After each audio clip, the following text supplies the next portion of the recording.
Bonjour à tous. Merci Alex, merci à toute l'équipe de JNS de m'avoir donné l'honneur de m'adresser à vous aujourd'hui. On parle beaucoup ces derniers temps du plaidoyer en faveur d'Israël. Il y a beaucoup de conférences sur la lutte contre l'antisémitisme, des sondages sur la manière de gagner les cœurs et les esprits, des discussions sans fin sur les messages, les récits et les relations publiques. Les gens ne cessent de dire qu'Israël a un problème d'image. Je ne suis pas d'accord. L'État juif n'a pas de problème de relations publiques.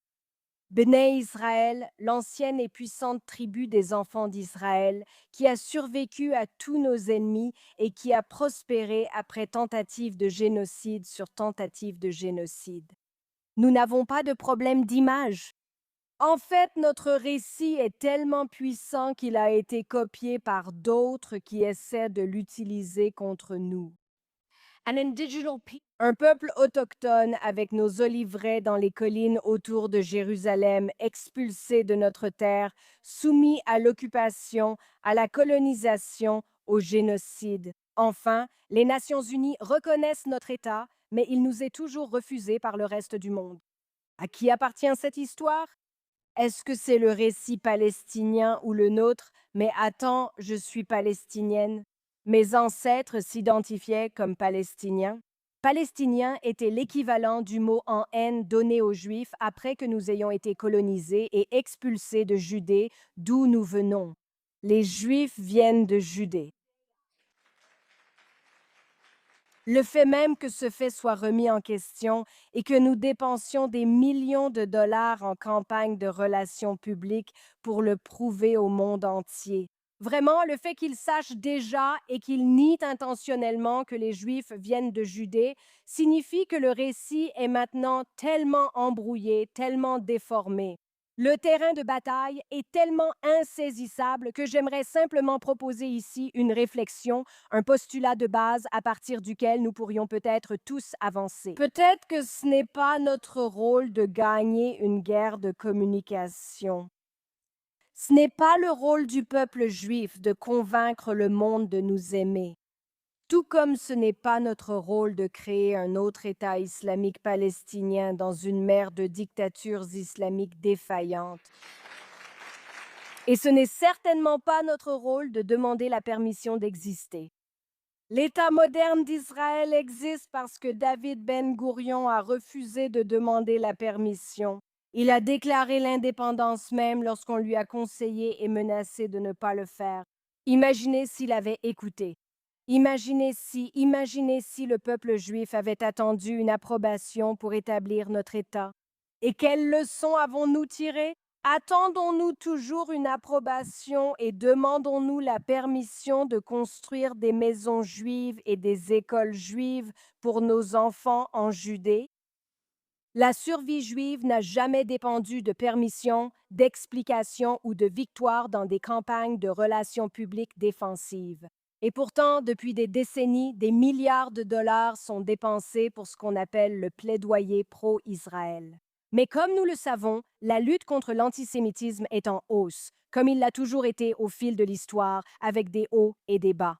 L'antisionisme grandit. Et malgré tout cet argent investi dans ce récit très spécifique, la tendance évolue exactement dans la direction opposée. Alors pourquoi continuons-nous à financer une bataille de relations publiques pour l'image d'Israël en espérant que cela rendra les Juifs plus en sécurité?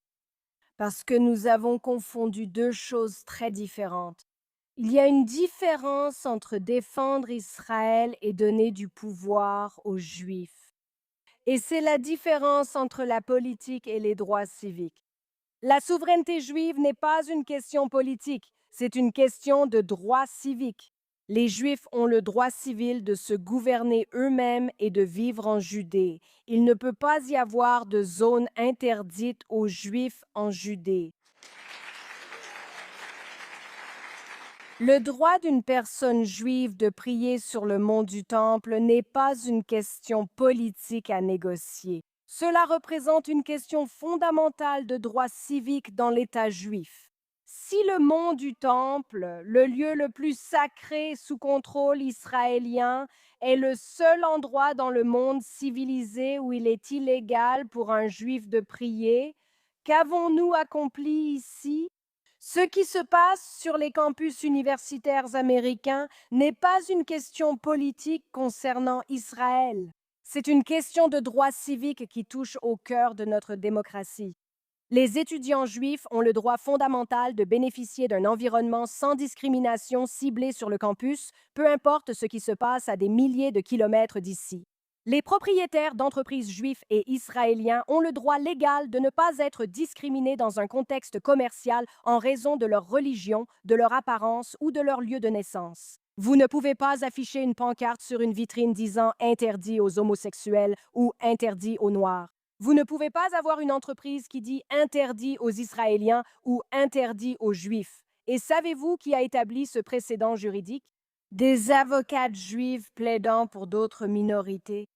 Et plus nous répondons à la discrimination anti-juive par un plaidoyer pro-Israël, plus nous leur donnons un moyen de défense pour discriminer contre nous. Ce que nous disons, c'est que nos droits civiques en tant que communauté minoritaire et notre demande d'égalité devant la loi sont conditionnés, liés ou dépendants du fait de gagner un débat politique sur un État étranger. Les mouvements pour les droits civiques ne fonctionnent pas ainsi et n'organisent pas de campagne de relations publiques pour défendre des gouvernements étrangers. Les droits des Américains d'origine chinoise ne dépendent pas de la façon dont la Chine gère le COVID. Les droits des Afro-Américains ne dépendent pas des actions du gouvernement du Soudan. Et le fait que les frères musulmans ont déguisé leur djihad furtif pour détruire l'Occident de l'intérieur. Le fait que cela soit une campagne anti-Israël et une action de plaidoyer pro-palestinienne ne signifie pas que nous devons entrer dans ce récit. Il y a une différence entre défendre Israël et donner du pouvoir aux Juifs. Alors, à quoi ressemble l'autonomisation juive? Cela ressemble au récent procès intenté par Texans for Israel, initié par une équipe juridique extraordinaire dirigée par le professeur Eugène Kontarovich, qui est avec nous aujourd'hui. Soutenu par le Lawfare Project contre l'administration Biden, contestant les sanctions racistes et discriminatoires contre les colons juifs, et bien sûr l'organisation juive Regavim, ce qui, la semaine dernière seulement, a abouti à un accord historique, qui a été conclu avec le gouvernement des États-Unis, je cite, « Les États-Unis rejettent catégoriquement toute politique qui porterait atteinte à la souveraineté d'Israël ou viserait des organisations privées et des citoyens israéliens en Cisjordanie. » Donc, comme je dois conclure maintenant, même si j'ai d'autres exemples de l'émancipation juive, la leçon est très simple. Nous n'avons pas besoin d'explications sur Israël. Nous avons besoin de Juifs plus forts, de Juifs émancipés, de Juifs qui n'ont pas peur de parler librement de l'islam radical, de Juifs qui n'ont pas peur d'imposer des conséquences pour la haine des Juifs devant un tribunal ou ailleurs. Parce que lorsque le peuple juif arrête de demander la permission et commence à exercer ses droits, l'avenir nous appartiendra. Merci.